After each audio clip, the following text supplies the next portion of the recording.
The year is 1996. The PlayStation is riding high, and a game is about to come out that is going to change the video gaming landscape forever.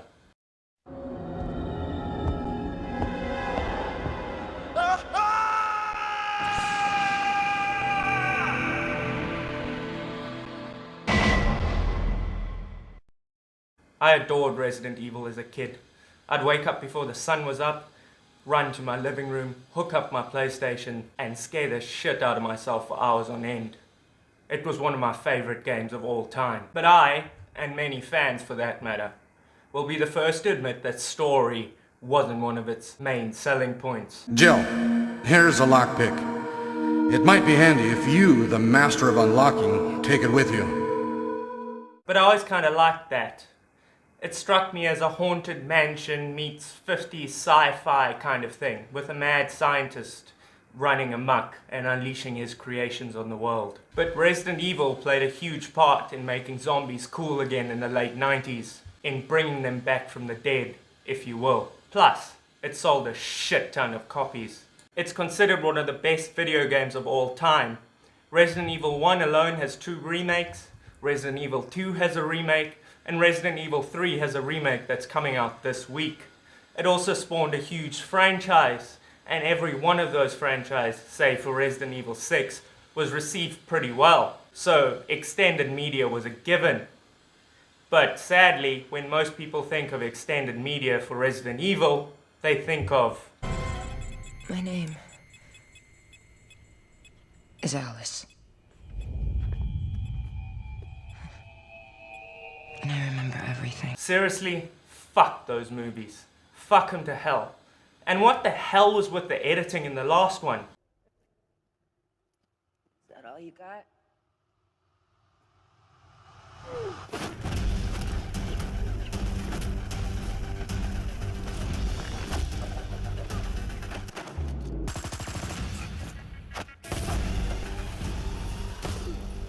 It's like the editor needed to cut every flippin' second.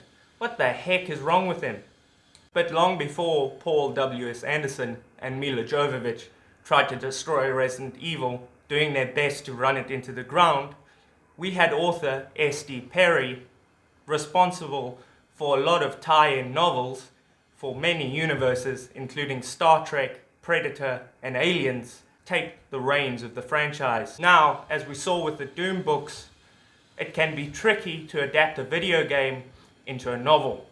But Resident Evil always had a complex, twisty story. It was just a case of taking that and turning it into something readable. Enter Resident Evil: The Umbrella Conspiracy, a novelization of the first Resident Evil game that came out in 1998. I saw this book in a secondhand bookstore when I was a kid and snapped it up due to my love of Resident Evil. It was so much fun to read. S.D. Perry is a great writer and manages to translate the twisted, complex plots of the games into novels quite effectively. What she also does well is make them less silly and make the characters more relatable. That was too close. You were almost a Jill sandwich. We all remember the Jill sandwich. Thankfully, the Jill sandwich doesn't make an appearance in the book. But a lot of other things make the cut. Like the first scare with the zombie dogs, the first time Jill meets a zombie, and Barry's cool character, his love of guns, and everything else that makes him so damn likable, including a bit more. Perry even manages to bring the notes from the games, and even the puzzles, into the books. They kind of work quite well. It's not like the Metal Gear Solid novelization, where the puzzles just seemed out of place and unrealistic. In fact, something Perry does brilliantly is turn Resident Evil into something with a really good plotline and really strong characters, which is part of the reason I hated Resident Evil 6 so much.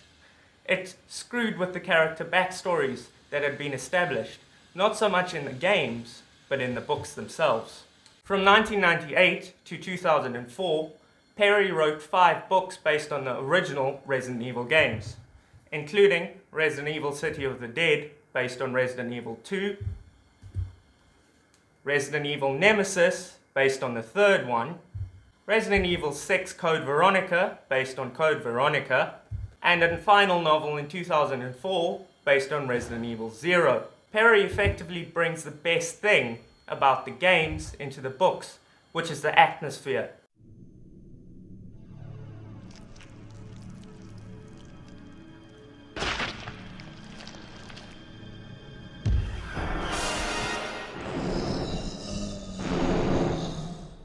These places are just dripping with dread, and you genuinely feel chills as you follow characters like Chris, Rebecca, and Leon through these dangerous and terrifying situations that they get put in. Another thing that makes the book so much better at telling a story is the fact that you're not looking at blocky PS1 graphics. I mean, really. They look terrible by today's standards, like clay models made out of angles, and it's all blurry and fuzzy. So, our imagination, when Perry describes things like the hunter, can take over, and we can get a really icky, sticky kind of effect in our minds. And this is great for telling the story. It just helps move the plot along and creep you the fuck out. And Resident Evil wouldn't be Resident Evil without huge amounts of violence and gore, which thankfully S.D. Perry doesn't skimp on. We all remember the opening screen to Resident Evil.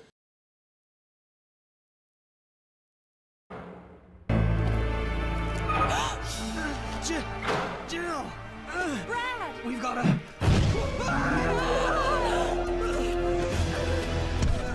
Jill! Help!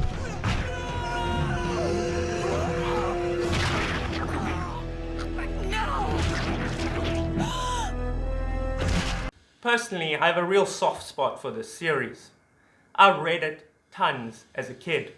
All the books, over and over again. And S.D. Perry has therefore been a big influence on my own writing style.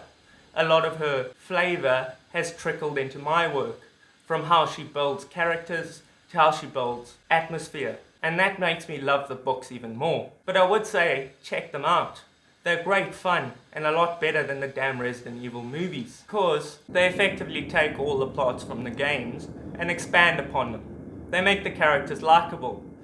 These books are the main reason I'm such a huge fan of the Resident Evil characters. They flesh them out.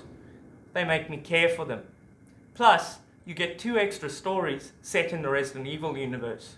2 creepy little yarns that introduce a couple more characters and flesh out your favorite characters even more. I'm just sad that S.D. Perry isn't novelizing Resident Evil anymore.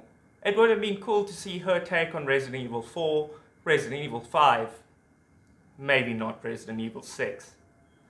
So, in conclusion, I'd say search out these books. They're great fun, and if you love Resident Evil like I do, you'll love them as much.